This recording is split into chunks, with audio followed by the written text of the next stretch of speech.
I'm a security guard. I work the night shift. And let me tell you, working at the Dreamscape Arcade isn't like working at any other place you've ever imagined. It's got rules, not the kind they give you in an employee handbook, neatly printed and easily ignored, but the kind you learn quickly if you want to survive the night. They are etched into your very soul by fear and desperate survival. I've been here for 4 years now, since I was 18. Most people think it's a cushy job, sitting around, watching old screens flicker, enjoying the eerie quiet. They're profoundly wrong. My name is Alex, and I'm 22 years old. The pay is good, almost unbelievably good, for a high school graduate who never quite found his footing. That's one reason I stay. The other, well, let's just say once you're in, it's harder to leave than you might think. A lot harder. You're here for the stories, aren't you? The ones that make your skin crawl and your heart pound. And I promise, I won't disappoint. Rule number 1. The claw machine is for show. Never, under any circumstances, try to win a prize from it after midnight. Sounds simple, right? Just don't play the claw machine. I'd read the rules, glanced over them when my manager, an unsettling calm woman named Miss Thorne, gave me the rundown. I nodded, barely listening, eager to just get through the probationary period. It was only my 2nd week. I was making my rounds, checking the locks, when I heard it, a faint rhythmic clunking sound reverberating through the vast, empty arcade floor. It was past 3 in the morning, and the place should have been dead silent, a tomb of forgotten pixels. I walked slowly, my flashlight beam a trembling white spear cutting through the dim neon-lit gloom. The sound was coming from the claw machine in the far corner. It was one of those old, oversized ones, filled with cheap, brightly colored plush toys.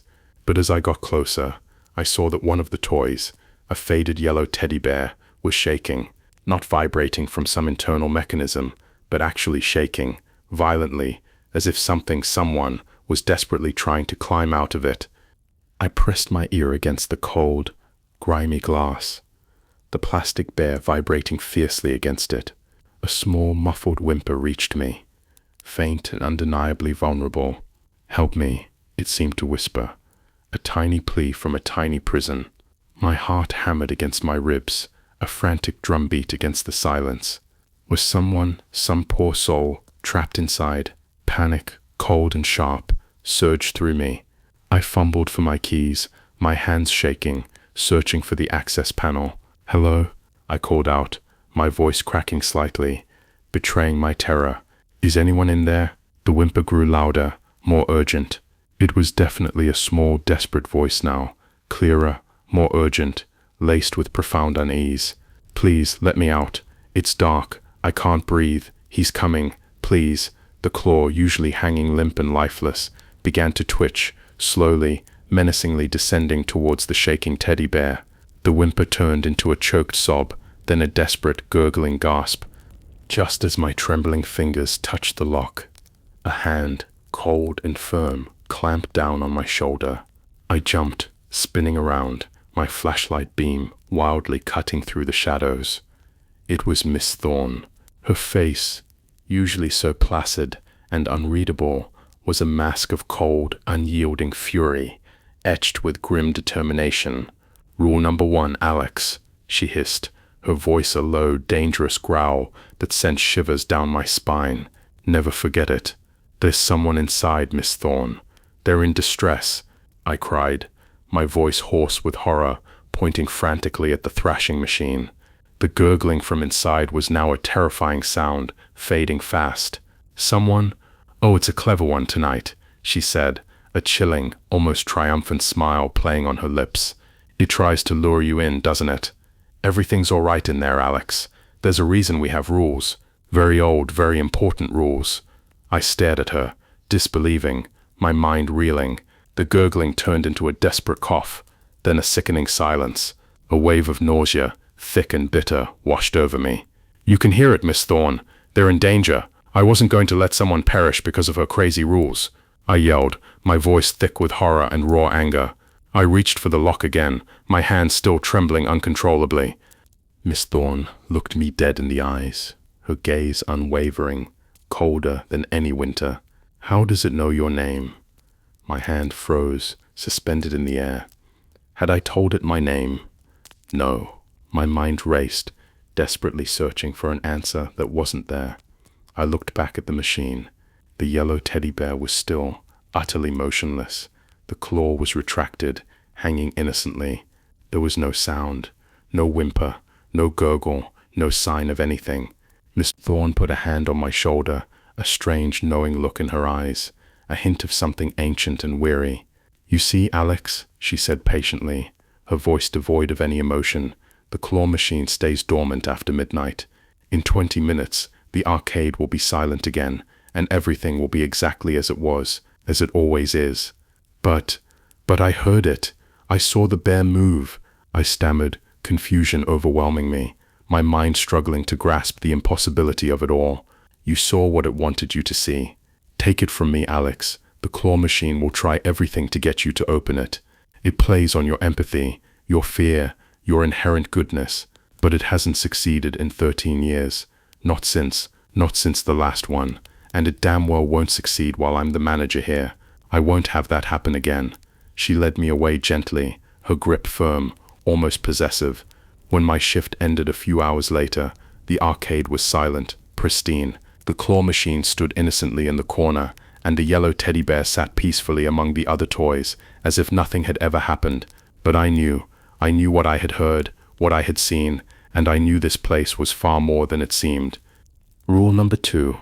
If you see a janitor pushing a red cart with dark stains, immediately report it to Miss Thorne. Do not engage, do not interfere. You know how at some places they hire external cleaning crews? Not here. We have our own internal team for the night. Or rather, we used to. This rule is a bit of a mystery, steeped in shadow and whispered horrors. I've only ever had to follow it once, and I'm not even sure what really happened, what unspeakable act took place behind those closed doors. But it's an interesting, albeit disturbing story, so you might enjoy it, in your morbid way. The day it happened was our annual Retro Rewind event. We had old-school cosplayers dressed as classic video game characters, walking around the arcade, taking pictures with excited fans. Miss Thorne had been absolutely adamant that we memorize the list of hired characters. If it wasn't for the terrifying incident with the claw machine, I would have thought she was mad, paranoid. But now I knew not everything was as it seemed in this place. The list was short, thankfully, so I remembered it. Pac-Man, Mario, Sonic, and Lara Croft. I knew something was terribly wrong, my gut clenching with an icy premonition, when I exited the staff break room and saw a figure dressed as the one and only Sonic the Hedgehog, walking slowly, deliberately, down a dimly lit maintenance corridor towards the old storage rooms, a place rarely visited. Getting closer, my blood ran cold, as I saw that there was something seriously wrong with him. His suit, usually vibrant blue, was faded and grimy, clinging unpleasantly. Some parts seemed to be sagging, almost liquefying. He smelled horrible, a sickeningly sweet odor like decay, mixed with something else, something metallic and acrid. But the worst part, the part that sent a jolt of pure dread through my entire being, was the red cart he was pushing. It was the kind janitors use, but it was covered in dark, almost black stains. They were thick and viscous, almost like drying tar, shimmering faintly in the poor light. My heart stopped as I saw that behind him was a group of figures. None of them could have been more than 10 years old, looking like young individuals. They stared vacantly forward, their eyes wide and unseeing, following the shambling, reeking figure in a demented, silent column like puppets to the slaughter. My ordeal with the claw machine had taught me all I needed to know about the rules. They were there for a reason, a grim, life-saving reason. I rushed over to Miss Thorne's office, my feet pounding against the linoleum, tore inside without knocking, and yelled into her room, my voice a desperate, urgent rasp. Rule 2, Sonic costume, red cart with stains, heading towards the storage rooms, 3 figures in tow. There was a deafening bang from the office as Miss Thorne leapt from her chair so fast it crashed to the ground, scattering papers. Damn it! I should have known. I shouldn't have hired anyone. Damn it, I should have known, she spat, her voice a low, furious growl. She was rummaging around in a drawer of her desk she had quickly unlocked, her movements frantic. I caught a glimpse of what she was taking out before she hid it in a pocket of her trousers, a small, ornate silver whistle gleaming dully, and a long, jagged blade made of what looked like obsidian, glinting with a sinister edge. As she tore out of the office, she stopped and grabbed me, her grip like iron, pushing a crumpled piece of paper into my hand. "Make sure no one goes into the storage room. Don't let anyone inside. You got that? If I don't come out in 30 minutes, hit the emergency alarm and evacuate the building immediately. Then call the number on this paper. Do not hesitate. Do not wait." There was no time for questions, no time to process the sheer terror in her eyes. Miss Thorne tore out of the room, a blur of motion, and I, propelled by a primal fear, ran after her. As we rounded the corner, I saw that Sonic had almost got the figures into the storage room. He was perhaps 5 meters away from the door, his foul stench growing stronger, the figures still following blindly, their small forms like shadows.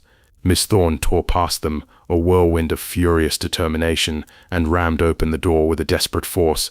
Then in one clean, brutal movement, she grabbed the costume thing, threw it inside with a sickening thud, and slammed the door shut with a resounding bang that echoed through the empty hall. The figures twitched like puppets with their strings suddenly jerked up and down. Then they looked around confused, their vacant expressions replaced with bewilderment. They probably didn't even know how they got there, or what unsettling experience they had just narrowly escaped, so they did what any young one would do in that terrifying situation. They started to cry, small, heartbroken sobs filling the sudden silence. It was 27 minutes before Miss Thorne emerged from the storage room. She looked utterly spent, her face pale and drawn. There were dark stains on her once clean uniform, smeared like grim paint, and a horrible stench, metallic and cloying, wafted off her. "Clean up in there, Alex. If you find anything strange outside a black trash bag, don't touch it. Just come tell me, and don't look too closely." She stumbled off to her office, leaving me alone with the silent, echoing unease of the arcade. The storage room was a wreck. The stinking, dark liquid stained the floor, the walls, and even the ceiling in some places, a morbid, glistening sheen. In the corner, there were several black plastic bags, large and lumpy. A wet patch of that nauseating dark liquid was slowly spreading from underneath them, growing steadily, like some living thing. I cleaned for hours, my stomach churning, my mind replaying the horror of the vacant eyes and Miss Thorne's chilling determination. Rule number 3. If a customer asks for a specific lost game from the arcade's back room, do not, under any circumstances, give it to them. Never, not ever. Now this one isn't exactly tied to a story I personally experienced, not directly, but I still have something incredibly unsettling to say about it. After the Rule 2 incident, Miss Thorne started treating me differently, kinder, in a strange, detached way. I guess she trusted me a bit more, since she knew I'd learned my lesson and understood that the rules weren't there for benign reasons. They were there to protect us all from unspeakable horrors. They were a shield, a desperate last line of defense. I was curious about Rule 3, intrigued by the hushed whispers and averted gazes it seemed to evoke. After some time, I summoned the courage to ask about it. So before one day's shift, I walked into the office, my heart thumping a nervous rhythm, and cautiously asked Miss Thorne, "I'm sorry to bother you, but I was wondering if you could tell me more about Rule 3 by any chance. It just seems intriguing." Mrs. Thorne smiled wryly, a faint knowing curve of her lips. "Curious, are we? Don't worry, Alex, I would be too. It's a compelling tale, if a grim one." She began rummaging about in her drawers and file folders, a rustle of ancient paper. Eventually she handed me several yellowed papers stapled together in the corner, brittle with age. "Here, read this when you're on your break. Hopefully it'll slake your curiosity. Though I warn you, some curiosities are best left unslaked." When my break came, I sat down in our cold, sterile locker room and did exactly that, my fingers trembling as I opened the packet. The papers were actually several newspaper articles, old and fading, stapled together. The first was 14 years old. its headline screaming in bold, faded letters, "Horrific family tragedy. Unspeakable scene discovered in local home. Sole survivor recounts chilling ordeal." The neighborhood of Censored by Me to avoid any issues with YT was left in shock yesterday after police found a deeply disturbing scene in the house of local residents, the Millers, a family of 4. There was only one survivor, Censored by Me to avoid any issues with YT, Miller, who was found bound and gagged, but otherwise unharmed in his family's living room next to the profoundly disturbing scene of his relatives. Found on the crime scene was a rare arcade game cartridge, which the survivor claims his brother had forgotten after the family's visit to the local Dreamscape Arcade earlier that week. Arcade manager Miss Thorne told our reporters that the cartridge had been picked up by a tall, pale man the day before the incident, who claimed it was his. Police are looking into the possibility this man was connected to the events, but so far their search has proved unsuccessful. The next 2 articles were 11 and 5 years old respectively, and published by different newspapers, but they told much the same chilling story, a mass tragedy, brutal and unexplained. One mentioned an item from our Lost Games collection being found at the scene of the events, the other didn't, but Miss Thorne had written underneath in pencil, her neat handwriting a stark contrast to the grim newsprint, "Same man, need to make a rule about him, he follows the games home." The last article was what really creeped me out though. It wasn't modern. In fact, it was just a printed photo of an ancient-looking page, yellowed and crumbling. The year printed at the top announced it to come from London, 1898. The writing was hardly legible, faded with time and ink, but the headline told me all I needed to know, a cold dread seeping into my bones. The cursed play, London theatre shuts down amid disturbing events as mysterious collector claims forgotten props.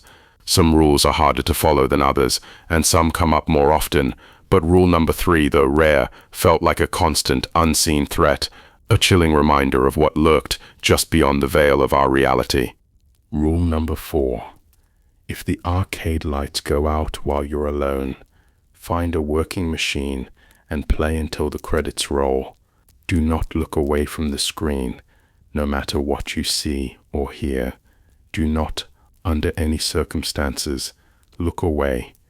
This is the rule that gave me the most profound anxiety when I first read it, my stomach clenching with dread, having already had a terrifying run-in with rules 1 and 2.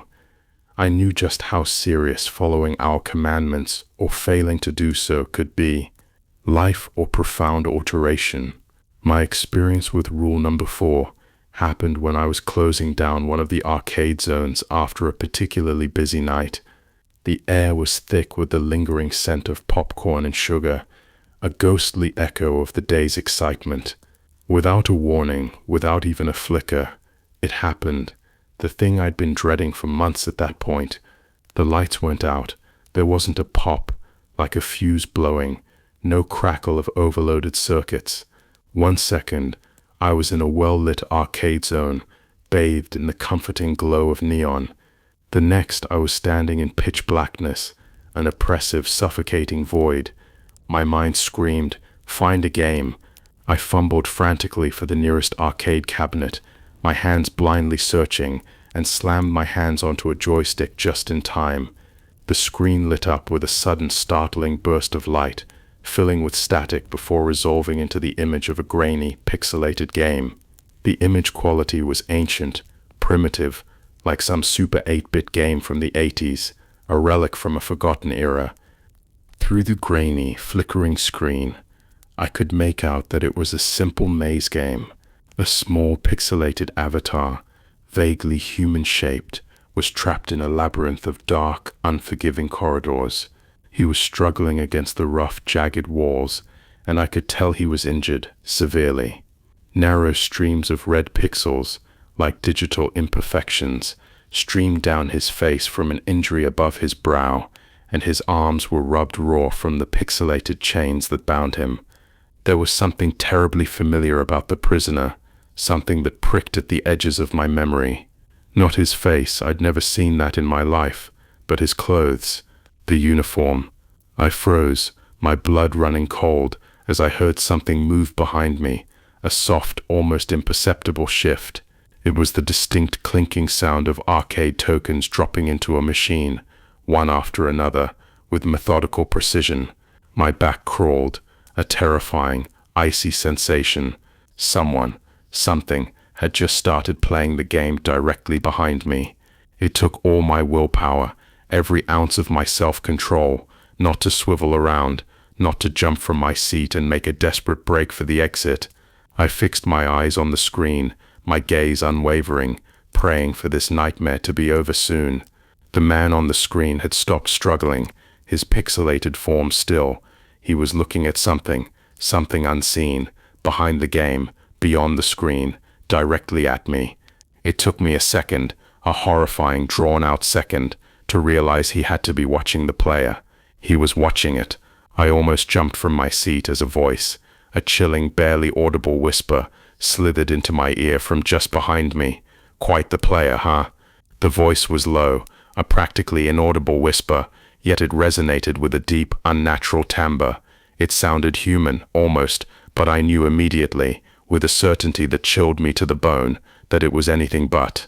It was something about the cadence, almost as if its throat wasn't quite made for human language, a grotesque mimicry.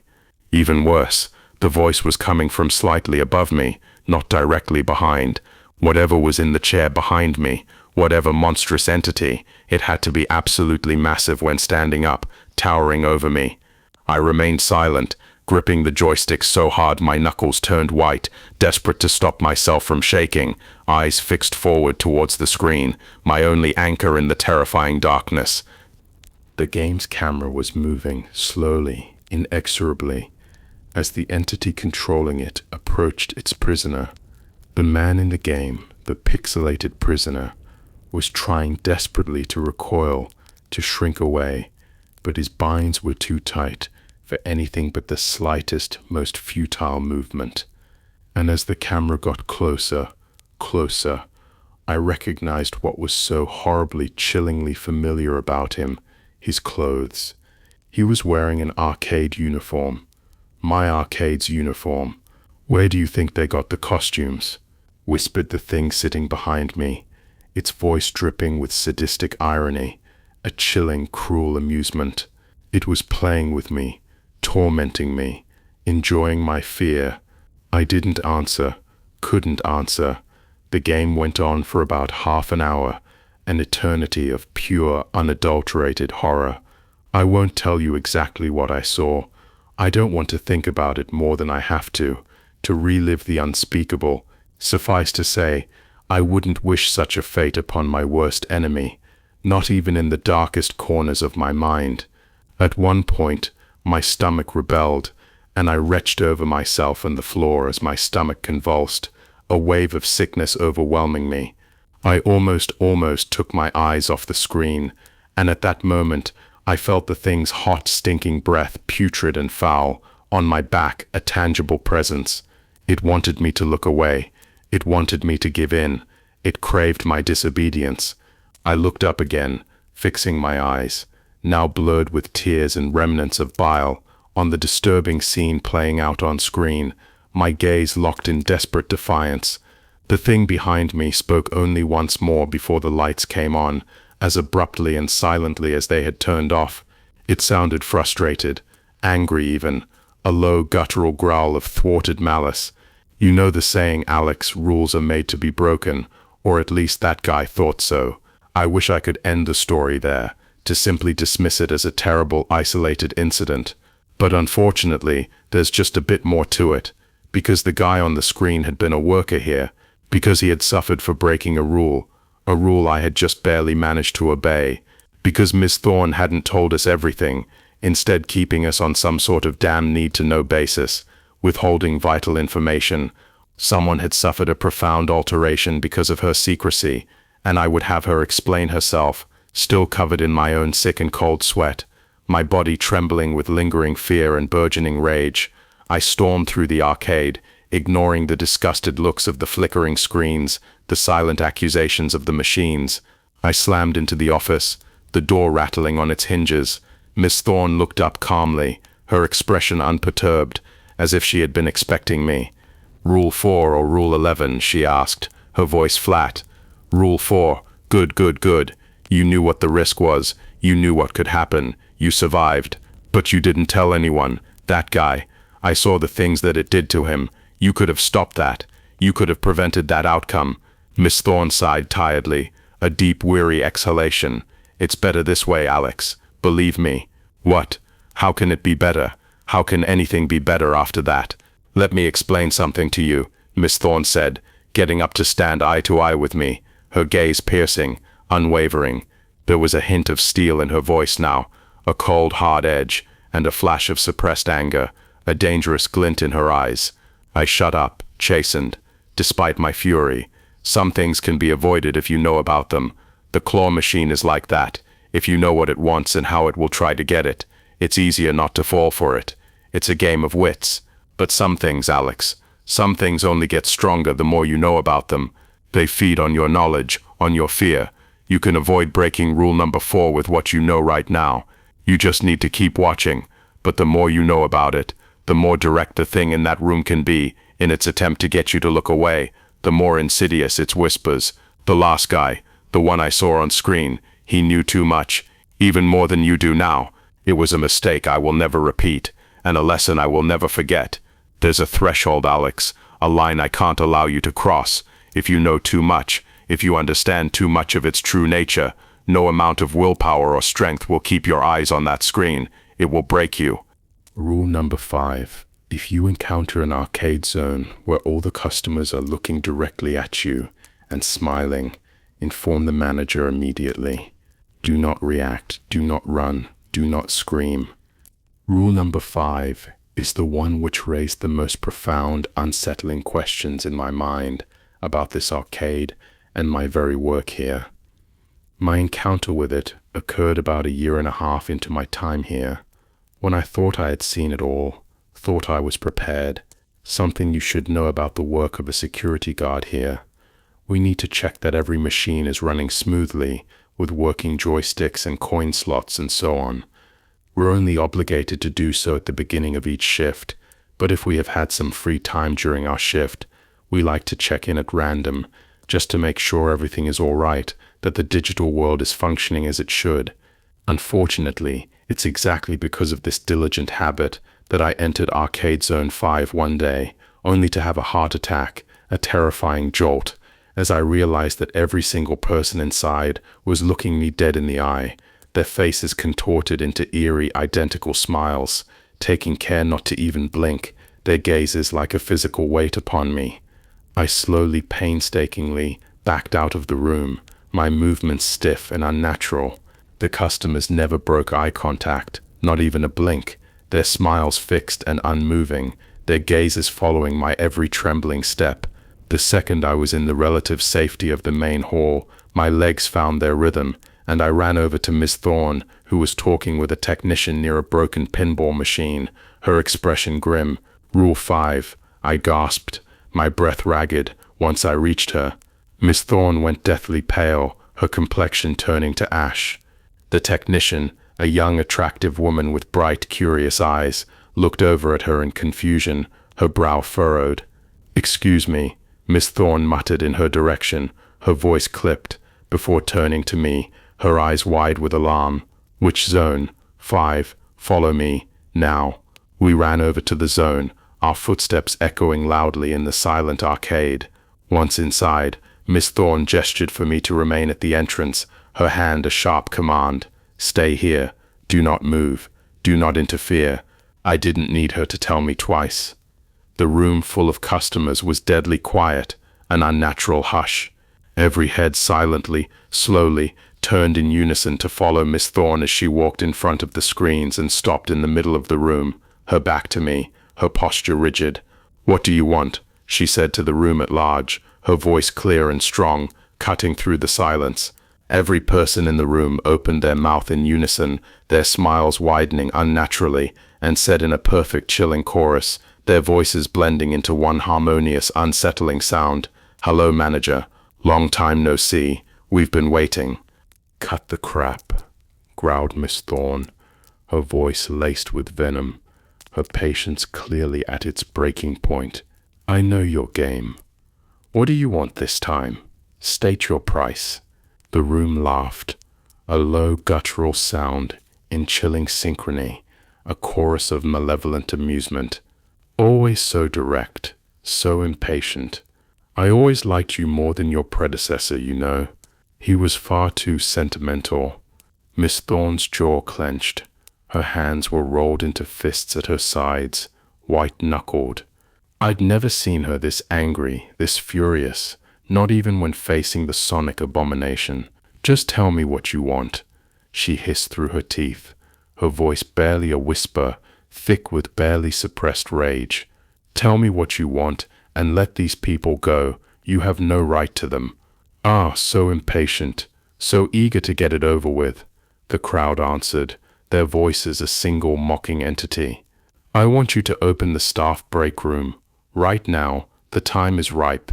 Miss Thorne went deathly pale, her face drained of all color, her expression a mix of shock and horror. "No, ask something else. There are lines I will not cross. There are rules that must be upheld."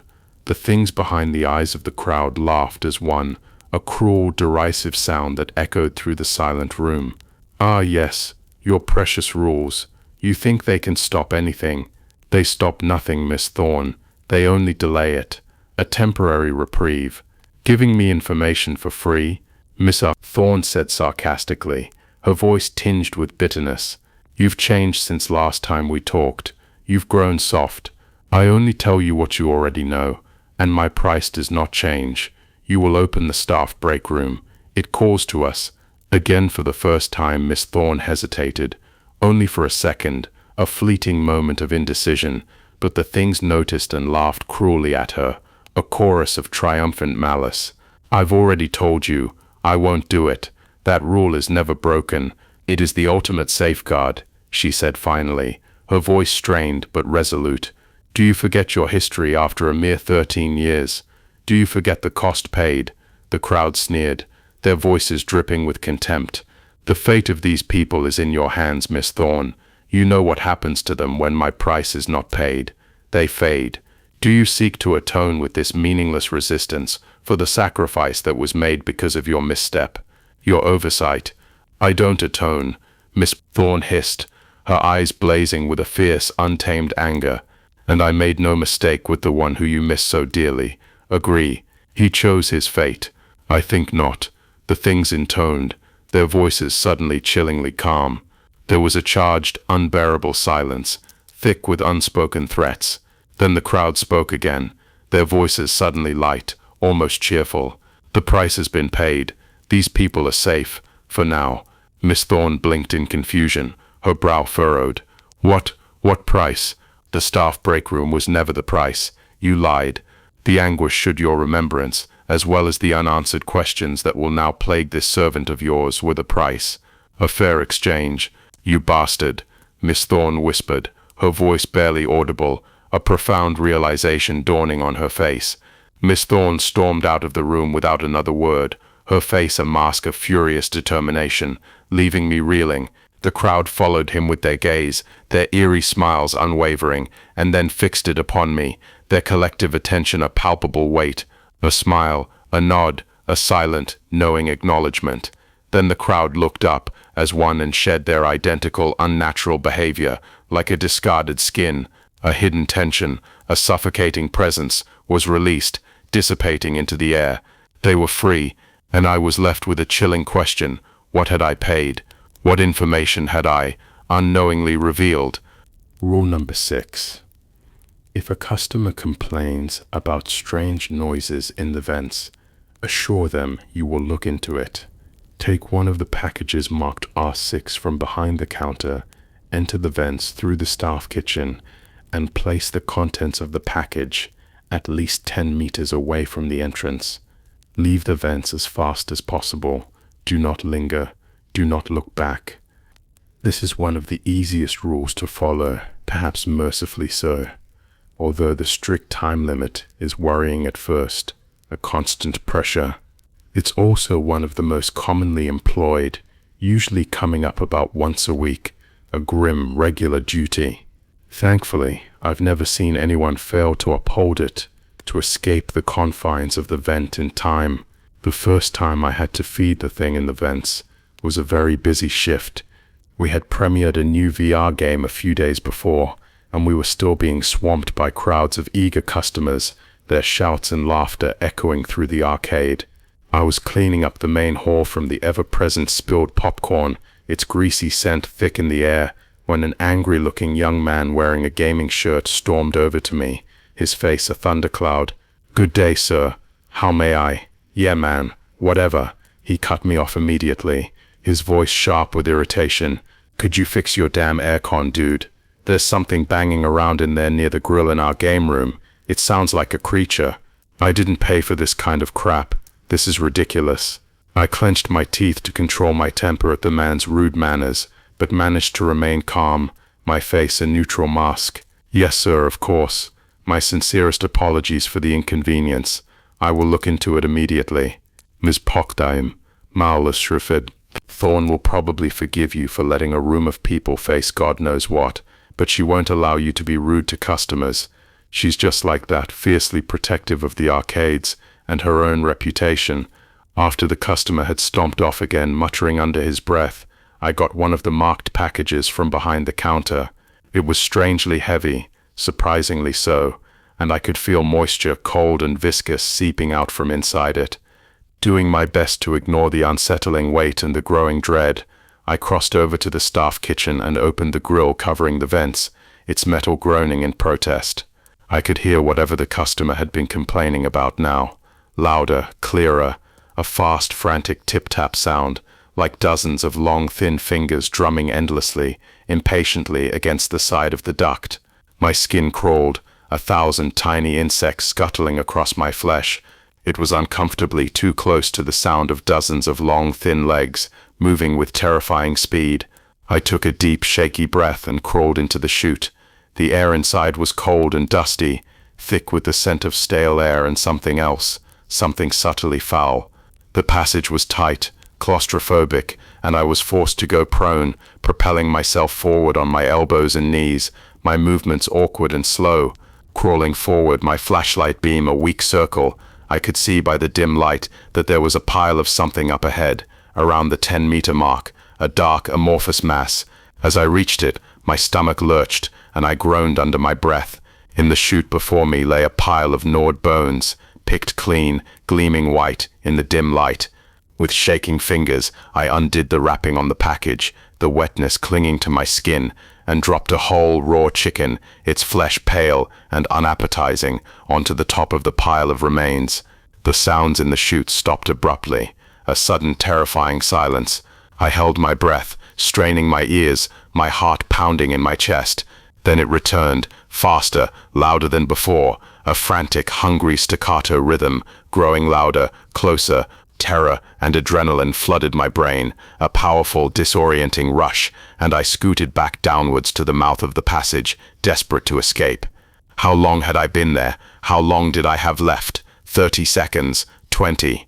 The clattering of legs was mixed now with a scraping sound as something chitinous and heavy dragged itself down the corridor towards the food and towards me, its hunger an almost palpable force.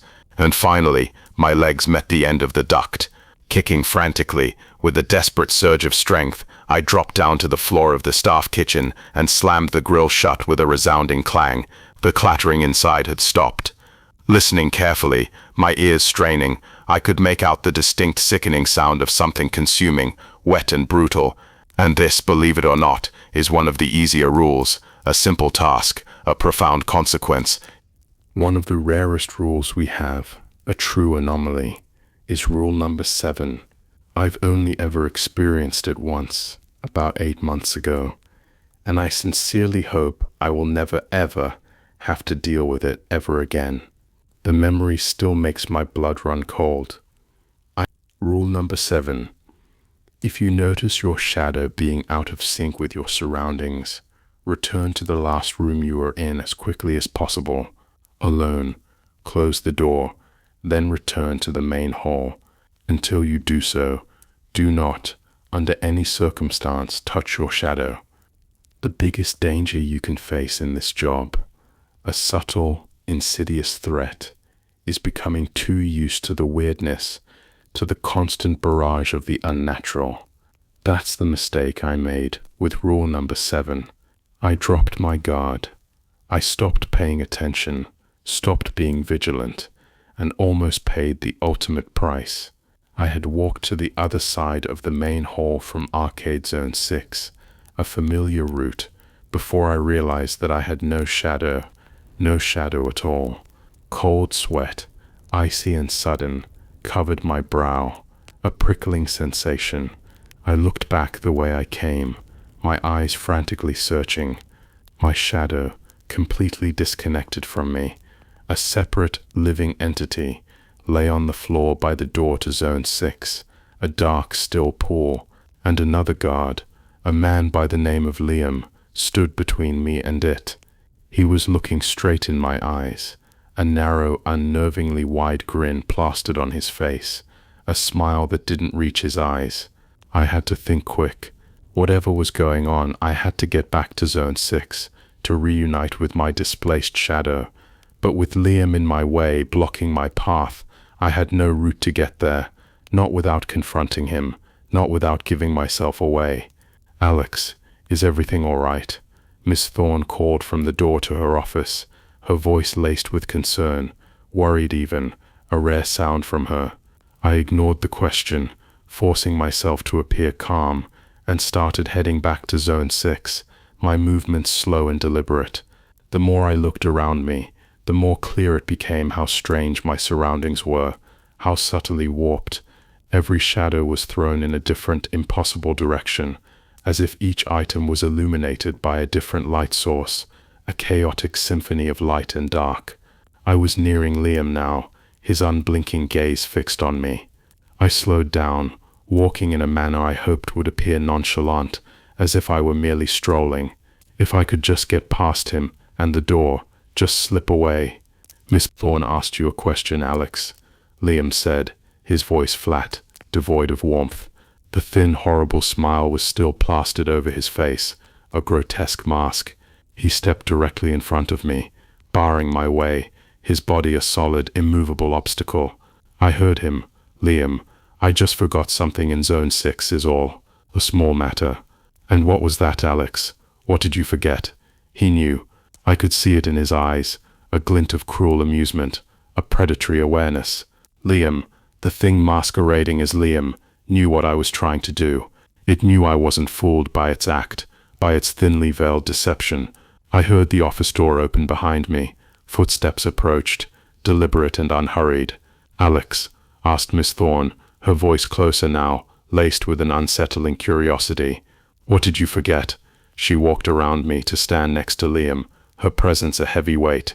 I had to convince them I didn't realize anything was wrong, that I was simply a forgetful employee. I couldn't get to Zone 6 otherwise. Even if I did make it there, the rules said I had to be alone. They couldn't follow me. I forgot to clean up a spilled drink, a minor oversight. I'll just get some paper towels from the staff kitchen and go and finish it. I smiled weakly, a desperate, pathetic attempt at nonchalance, cursing my quivering voice, my betraying body. It was a bad lie, a terrible lie. I could see it in Miss Thorne's eyes. She wasn't convinced, her gaze sharp, suspicious. "Liam, help him out with that, would you? A little extra assistance never hurt," she said, her voice deceptively calm, as she walked away to the office, leaving me alone with the thing. Liam smiled at me again. It was a horrible, sickening sight, a rictus of pure malice. "Well, let's go, Alex. Duty calls," he sneered, his voice a low, mocking growl. We walked to the staff kitchen, the silence between us heavy with unspoken tension. My mind raced as I tried desperately to think of a way out of this impossible situation. Liam was watching me from the corner of his eye, a predator sizing up its prey, waiting for me to make a run for Zone 6, for any sign of defiance. A desperate plan, a terrifying gamble, formed in my head. It was a gamble, indeed, and for all I knew, the other rules of the arcade didn't even apply in this twisted, corrupted place, whatever it was. But it was the only way to escape that I could think of, the only chance. We entered the staff kitchen. Liam wasn't even acting inconspicuous anymore. He was looking straight at me, still smiling, that horrible, unholy grin, his eyes burning with something ancient and malevolent. With Liam following closely behind, his presence a suffocating weight, I walked to the back of the staff kitchen and punched him in the face with all my strength, a desperate wild blow. The thing wearing his body stumbled backwards, surprised, a fleeting moment of shock on its twisted features, and in the second of precious time it bought me, I scrabbled frantically at the air duct in the back of the room, my fingers clawing at the metal, opening it with a desperate wrench. At the last second, the thing's long, unnatural fingers grabbed me from behind and turned me around to face it, its grip crushing. The look of humanity Liam had worn before was shedding off like a snakeskin, revealing the true horror beneath. His face grew disproportionate, grotesque, his eyes pools of swirling shadow, bottomless voids. It laughed in my face, a high, piercing cackle of pure madness. I knew you weren't fooled. I knew it. Well, playtime's over. Time for you to meet your shadow. He's been waiting for you, it said insanely, its voice a symphony of glee and malice. I hope you like it here, because you are going to be staying with me forever. I kicked out desperately, fighting with every ounce of my strength against the thing's unholy might, as it gripped my arms, its strength far beyond anything human. I managed to turn us around, ramming its back into the open-air duct with a desperate guttural cry. It shrieked in discomfort, a terrible, inhuman sound, as the metal bit into its flesh. Ever since your master has made his foolish rules, I've been alone, starving. Well, no more. First you, then her. Finally, mercifully, I heard what I'd been desperately hoping for, what I had gambled everything on, a sound coming from the air duct behind Liam. The scuttling of many thin feet, a chaotic, hungry whisper. The thing had only a second to realize what I'd done, what monstrous fate awaited it. Its eyes widened in sudden, dawning horror. No, then it was ripped backwards with a terrible, unseen force, a sound of tearing and yielding, as something unseen tore it into the vent. Its form contorted in angles it was never meant to, grotesque and impossible. Then it was gone, swallowed by the darkness, shrieking and cursing, its voice fading into silence. I stumbled away from the wall, gasping for breath, my body aching. I had little time as I ran across the main hall towards Zone 6, my refuge, my salvation. The thing wearing Miss Thorne's body, its face now contorted in a silent, furious scream, tore out of the office. It shrieked in frustration, a guttural, inhuman sound, as it sprinted towards me, its movements unnaturally fast. I reached Zone 6, my shadow coiled on the ground, a dark, desperate twin, trying to reach me but coming just short, its tendrils grasping at empty air. Miss Thorne was mere meters away from me, a cry of anger and desperation filling the air, a final desperate lunge. I flung open the door, jumped inside, and slammed it behind me with a frantic force. Silence, thick and heavy, dropped like a stone, suffocating the sounds of the arcade. Cautiously, my heart still pounding, I opened the door again, just a crack. The main hall was empty, silent, as if nothing had ever disturbed its eerie calm. I looked down at my feet and heaved a sigh of relief, a shuddering breath of pure relief. My shadow was once again at my feet, a faithful companion, bound to me, no longer a separate, terrifying entity. Rule number 8. If a trash bin begins moving violently or making noises, dispose of it in the special chute in the staff kitchen. Do not, under any circumstance, open the bin. Do not look inside. Do not listen to its pleas. One of the mundane jobs we have to do here is clear out the trash bins after every shift, a seemingly simple task. This means loading up all the trash onto a trolley and taking it to the back alley parking lot, where a truck will come pick it up every week. Rule number 8 is probably the worst after number 4. A truly unsettling, soul-sickening duty. It's not as mentally scarring, perhaps, but it can still mess up your mind, twist your perceptions, if you think too much about it, if you allow yourself to truly consider the implications. It certainly made me pretty miserable when I had to deal with it the first time, about a year back. I was almost done with the trash that day, my body tired, my mind already drifting towards home. One more trip with the trolley should have done it, the final chore before freedom. I was looking forward to the end of my shift and the warm, comforting embrace of my bed at home, a place of safety and sanity. That's when a trash bin, one of the large industrial ones, spasmed violently, dropped to the ground with a wet, organic thud, and started making distressing sounds. "Help me! Oh God, please help me! Let me out! It hurts!" I screamed and jumped back, stumbling over my own feet, my heart leaping into my throat. The bin writhed on the floor, a disgusting, squirming mass, as whatever was inside it strained against the thick plastic, its movements frantic, desperate. It cried out again in panic, a raw, terrified sound. "God, please let me out. I can't breathe. It's crushing me." My heart was pounding, a frantic drumbeat against my ribs, echoing in my ears. With shaking fingers, I reached for the bin, my instincts screaming at me to tear it open and free the poor being trapped inside, to offer aid. I grabbed at the plastic and froze, my fingers tingling with a horrifying realization. Rule number 8, the chilling, unyielding command. The thing in the bin screamed again, a raw, guttural sound of distress, laced with desperate pleading. "Is anyone there? Please, you have to help me. I'm in danger. It's crushing me." It started sobbing, the plastic shaking and curling in on itself, distending grotesquely. A chill ran down my back, icy and pervasive. This thing sounded profoundly distressed. It sounded as if it was in pain, excruciating pain. It sounded real, terrifyingly real. But this place had taught me not to believe anything I heard or saw, to distrust my own senses, to question reality itself. Cautiously, my hands trembling, I took hold of the bin, bracing myself. A hand, pale and distorted, shot out of the writhing mass and grabbed my arm, its grip surprisingly strong, almost bone-crushing. I yelled and stumbled back, breaking the thing's grip, a wave of nausea washing over me. "Help me! You have to help me! I can't move. I can't breathe. I can't." The arm had been real enough, tangible. I could still feel its icy grip where it had caught me, the phantom pressure lingering. The arm had been human-sized, disturbingly so, but no human, no matter how small, could have fit into that bin. It was impossible. I grabbed the twisted amorphous mass again, its weight a dead, disturbing thing. The hands grabbed at me through the plastic as it cried for help into my face, its pleas raw and heartbreaking. Staggering with its weight, struggling against its desperate thrashing, I lurched over to the trash chute in the staff kitchen, a dark, gaping maw, and dropped it over the edge. It caught onto the edge with its hands, its fingers scrabbling desperately, trying to cling on.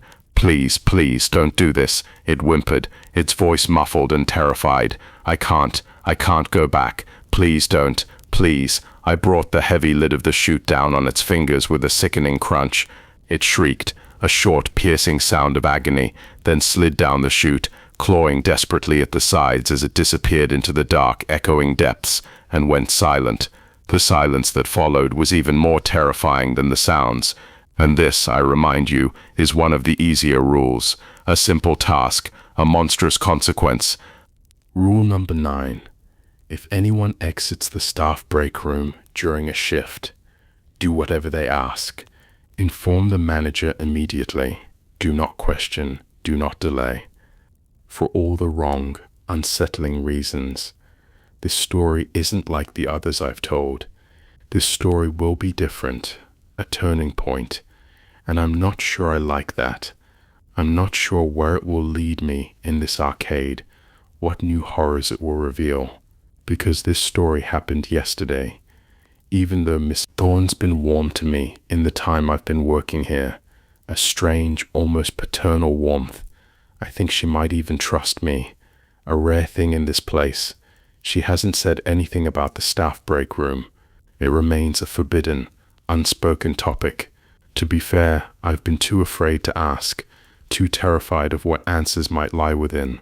So rule number 9 has always been a source of profound mystery, and no small amount of apprehension, a lurking shadow in the back of my mind. No one I ask, none of the other long-term employees, could even remember a time when they would have to obey it.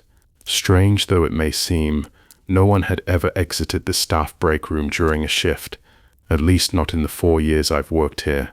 No one could remember Miss Thorne ever explaining the command, or even talking about it, a silent, unspoken threat. Rule number 9 was as big a mystery as the room it concerned, a locked door in the heart of the arcade, So nothing, absolutely nothing, could have prepared me for yesterday, when the door, old and heavy, opened with a soft click, and a smartly dressed man, impeccably clad, walked out of the staff break room. I froze in my tracks, my blood turning to ice. No amount of experience in this job, no amount of exposure to the bizarre, could have prepared me for that. He walked over to me as I stood staring in amazement and fear, rooted to the spot, my mind reeling. "Good evening, sir," he said. His voice was flat, emotionless, a blank slate, but unlike the thing from rule number 4, it was unmistakably human, disturbingly normal.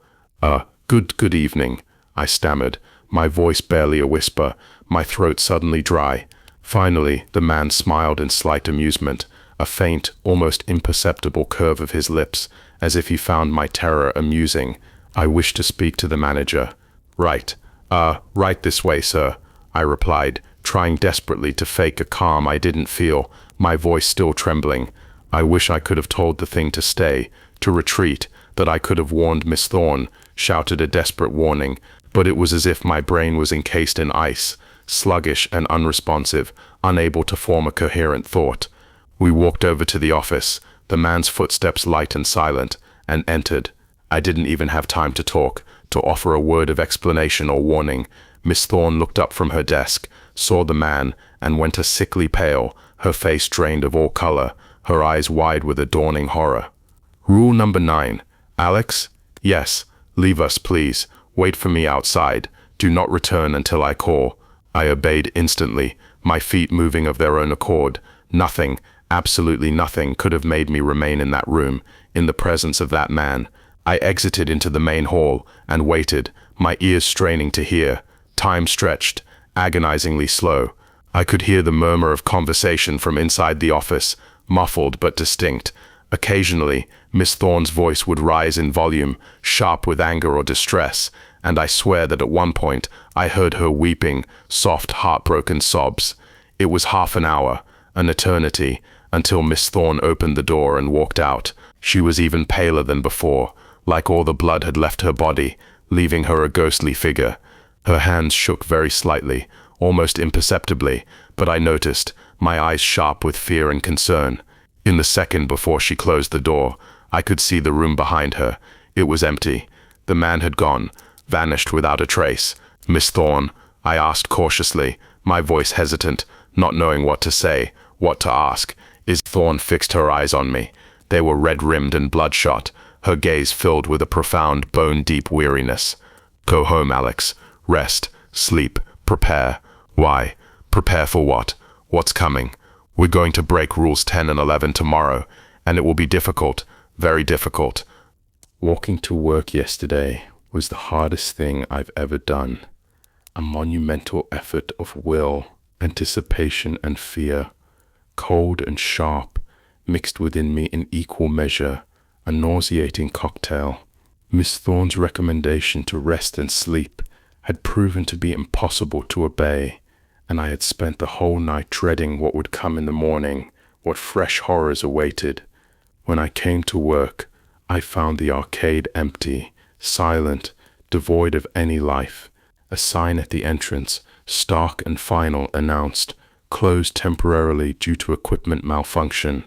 Miss Thorne was already there, a solitary figure. She sat in her unlit office, staring blankly at the wall in silence, lost in thought. I walked in and stood at the door, my presence a quiet question. I didn't have the courage to interrupt her thoughts, to break her silent vigil. Eventually, she looked up, her eyes slowly focusing on me. "Alex," she said, her voice hollow, devoid of its usual strength. "I'm sorry, my mind was somewhere else, far away." She got up and walked over to me, her movements slow, deliberate. "You said we were going to break rules today," I said, my voice barely a whisper, the words a question and a statement. "Yes, rules 10 and 11, the last resorts." Rule number 10. If you find a book bound in black leather on the premises, do not open it. Do not touch it. Do not acknowledge its existence. Rule number 10. The black book, as we like to call it. though it always felt more like a dark living thing. You'd see it at pretty much every shift, a silent, ubiquitous presence, and overcoming the insidious need to open it was one of the first things you learned to do on the job, a constant test of will.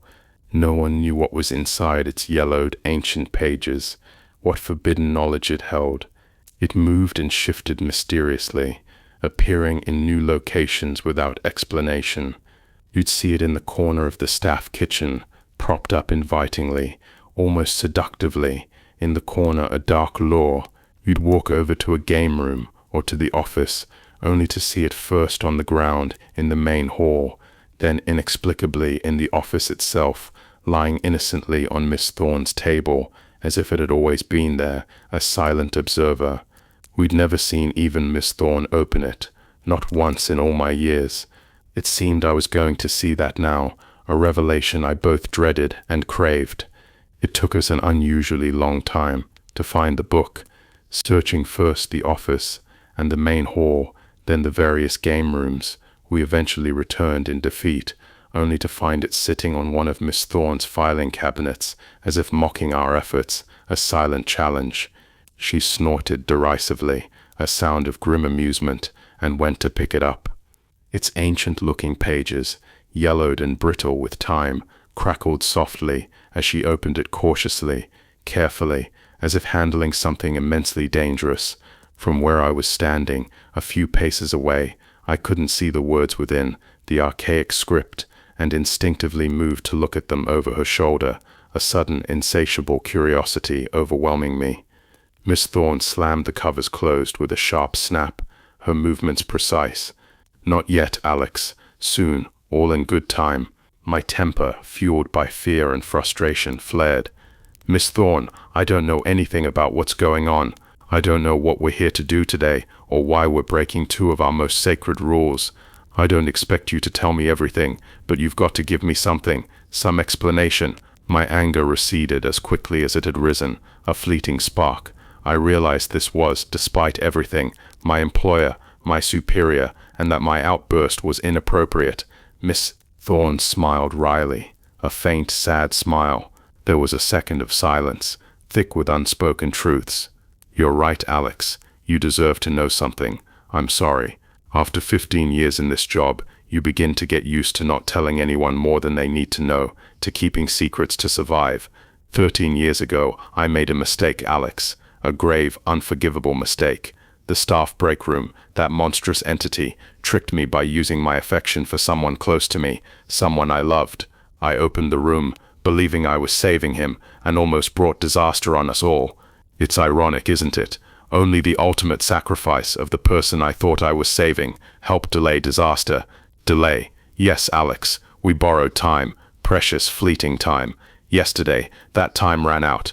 Unless we act, unless we make a desperate move, the staff break room won't need anyone to open it anymore. It will escape by itself, and I can't allow that. It would be the end of everything. And the book, what is it? What power does it hold? I guess you could call it a manual of sorts, a grimoire. The rules of the arcade, and the entities that enforce them are all in there.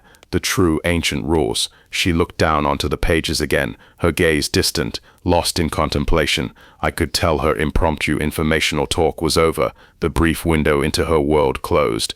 I could only be happy for even the little I had gotten, the fragments of truth. Mizzle, high-base-bean-stel-of-tauth, mamishiet, maman fortol, mamax, liri-du-boin kamiri-du-abi-the-pots, da-bufthia, movered max, insev da-buf-ta-bloth. Thorne turned some pages, scanning their contents, her fingers tracing the ancient script, before pointing in a piece of the page and smiling to herself, a faint, almost chilling smile. "Alex, I'm going to have to ask you to leave the room for a while, just for a while. This shouldn't take long, and do not, under any circumstances, re-enter until I call you back." I hesitated, a moment of fear and confusion, but obeyed, turning and walking to the door. Standing in front of the room, in the silent, empty hall, I could see Miss Thorne's shadow on the drawn blinds of her office window as she moved around.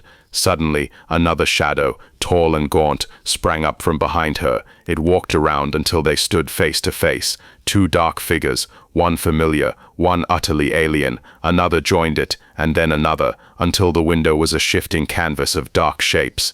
Muted voices, barely audible, reached me, a strange, disjointed chorus. Misty. Thorne sounded resolute and determined, her voice unwavering. The answering voices, many talking over each other at one time, were sharp but barely heard whispers, like the drawing of a knife across skin, an unpleasant grating sound. The shadows gathered around Miss Thorne, pressing in, enveloping her. She stood unmoving, her hands falling to her sides, utterly still. The shadows left. They slid, merging with Miss Thorne's, becoming one, and then disappeared into nothingness. Not waiting for a command, propelled by a desperate urgency, I ran into the office. I crashed through the door, my feet skidding on the polished floor. Miss Thorne stood at her table, leaning on it tiredly and gasping for air, her body trembling, but she was unharmed, physically at least. What the hell just happened? What the hell were those things? I asked, my voice strained with disbelief. Could you please not talk in riddles for once, Miss Thorne? I need to understand, I said, exasperated that even now I was being kept on a need-to-know basis, deprived of vital information. I called out to something that shouldn't be called, Alex, something ancient and powerful. But this is a trying day, a desperate day, and desperate times call for desperate measures. Let's go. It should be arriving soon enough, and I'd hate to keep it waiting. She walked past me, her steps firm despite her exhaustion, still carrying the black book, its ominous presence a weight in her hands. After a second, I followed, my mind reeling in mute frustration and fear. Opening the door to the office, I saw what she had been talking about, what had caused her to summon those things. Rule number 11, the lady in white. If a woman in a pure white dress offers you a game token, do not, under any circumstances, accept.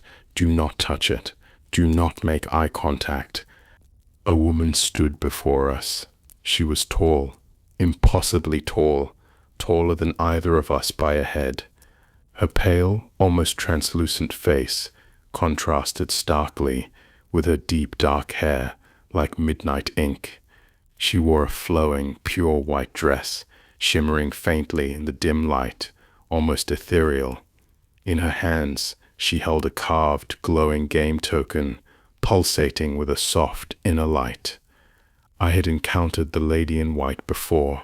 She, or it, walked around the arcade often, a silent, spectral presence, stopping guards every now and then to offer them a game token from her outstretched hand. The token within was translucent and looked for all purposes like a normal arcade token, harmless and inviting. Somehow, I always doubted it was anything that harmless, sensing a deeper, darker purpose. Thankfully, she never forces a token on us, never insists, making her one of the least dangerous things you could encounter here, a merciful reprieve from the usual horrors. When you refused, she would nod silently, understandingly, her gaze unreadable, and move on, a silent, graceful departure. Now she was here, waiting. "Will you accept my token?" she said, her voice almost whispering, a faint, breathy sound. Her voice was faint and unfathomably sad, laced with a profound, ancient sorrow. I made to refuse. It was almost muscle memory at this point, an ingrained reflex, honed by dozens of encounters with her. But my words stuck in my throat, trapped when I realized she wasn't looking at me. She was talking to Miss Thorne, her mournful gaze fixed on my manager. Miss Thorne was quiet for a second, her face a mask of internal conflict, her eyes narrowed in contemplation. "I will," she answered finally, her voice firm, resolute, the words ringing with a terrifying finality. "Miss Thorne, what are you?" I began, my voice thick with confusion and rising panic, my mind screaming in protest. She cut me off, her hand raised, a silent command.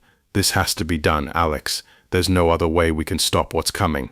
This is the only chance." She turned back to the lady in white, her expression softening slightly, a hint of something unreadable in her eyes. "It has been so long." She smiled faintly, a sad, knowing smile, and passed her the token, the glowing object transferring from one hand to the other. Play, the game begins. Miss Thorne took the token. She hesitated for a moment, her body wavering, a flicker of doubt in her eyes. Her face hardened suddenly, a grim resolve settling upon her features. She slid the token into the nearby arcade machine, a forgotten relic of simpler times. Then she gasped, a sharp, choked sound, stumbled, and dropped the black book to the ground with a thud, its pages splaying open. She leaned on me heavily, her weight sudden and overwhelming, and I almost fell over under her sudden burden. Her face was a sickly pale, drained of all color, her lips tinged blue. She coughed, a wet rattling sound, and specks of red, bright and stark, fell to the floor, splattering on the linoleum. "You have paid the price," the lady whispered, her voice a soft, almost sympathetic sound. "I have," Miss Thorne replied, shaking violently with more bloody coughs, her body convulsing. "Now for your side of the bargain, your end of the deal. Indeed, what is it you seek?" The lady in white smiled sadly, a profound sorrow etched on her face. I seek a way to halt the staff break room from breaking free, to bind it again, to secure this place." Miss Thorne was choosing her words carefully, precisely, her voice weakening with every word. She only had one shot at this, I realized, one chance to articulate her desperate plea. The lady frowned, her brow furrowing slightly, a rare expression from her. "You will not like the answer, child," she whispered, her voice a soft, melancholic warning. "Are you sure this is what you wish to know? Are you certain you wish to bear this burden?" "I am sure, damn you. Tell me," Miss Thorne whispered through clenched teeth, her body trembling, her resolve unwavering. A thin red trail, a grotesque streak ran down the corner of her mouth. "Tell me, I demand it." The lady leaned forward to her ear, her movements impossibly graceful, and whispered to her words, "I hope I never have to hear, words that would shatter my very soul." Then she straightened her back again, her expression once more placid, unreadable. "The bargain is complete. The price has been paid. Farewell, Miss Thorne. Your courage is commendable." She turned and walked away from us, her movements fluid and silent, as if nothing had happened, as if she were a ghost. She rounded a corner, disappearing from sight. Somehow I knew she wouldn't be there if I looked, that she had simply ceased to be. Miss Thorne turned to me, her face utterly ravaged. Dark liquid resembling blood was now dripping from the corner of her eyes too, thick and viscous, a terrifying testament to her sacrifice. The black book, its pages open, fell from her fingers, landing on the floor with a soft thud. "Miss Thorne, what did you do? What's happening?" I stammered, my voice trembling, my mind reeling from the horrors I had just witnessed. "What did she tell you? What was the price?" I had to lean forward to hear her reply, her voice weakening with every word, fading like a dying ember. Go to the main power room, Alex. Turn on all the main power conduits. Do it now. Quick, there's no time." The command in her tone was absolute, unyielding, a final desperate plea. I ran for the main power room, my legs pumping, my heart hammering against my ribs. I swiftly flipped every switch, moving from conduit to conduit, my hands flying over the controls. The roar of machinery, dormant for so long, filled the air, a deafening surge of power. Empty though it was, there was now power in every section of the arcade, a surge of raw, untamed energy. I realized what Miss Thorne was doing too late, the horrifying truth dawning on me. I sprinted back for the main hall, taking the stairs from the power room 3 at a time, my body propelled by a desperate urgency. I had to be in time. I had to. She wasn't in the front of the office anymore. The black book lay open from where it had fallen to the ground, its pages exposed, the only indicator she had ever even stood there. I ran over to it, ignoring its presence, and looked frantically around the main hall. Of course, Miss Thorne stood before the staff break room. Her hand was on the handle, her figure a silhouette against the oppressive darkness of the door. She looked back at me, her eyes showing profound distress, a silent, knowing farewell. "Miss Thorne, don't," I screamed, my voice raw with desperation, a final futile plea. 13 years, Alex," she called out to me, her voice surprisingly strong, clear in the echoing hall. "Used them well, used every single one of them." She smiled, a sad, serene smile, a grim acceptance of her fate. Then she opened the door, pulling it wide. The darkness on the other side was absolute, a void that swallowed all light, all sound, stopping the second it hit the door frame, an inky consuming black. Miss Thorne didn't hesitate. She stepped forward, into the abyss, and closed the door behind her with a soft click. I stood frozen, rooted to the spot, my breath caught in my throat. She was gone. There was a low rumble, deep and resonant, and the earth shook beneath my feet, the very foundations of the arcade groaning. The door to the staff break room rattled violently in its frame as whatever was inside strained at the walls, eager to escape, its power momentarily unbound. But it struggled in vain. Whatever Miss Thorne had done, whatever her sacrifice had achieved, it had robbed the staff break room of its strength, bound it again, bought more time, a precious reprieve. The rumbling subsided. The door stopped shaking. There was silence, deep and absolute, a chilling stillness. A rustle of pages below drew my gaze, breaking the spell of terror. I looked down at the book at my feet. It was open on the last page. There was only one sentence on it, written in bold, stark black ink. Rule number 12. There must always be a manager.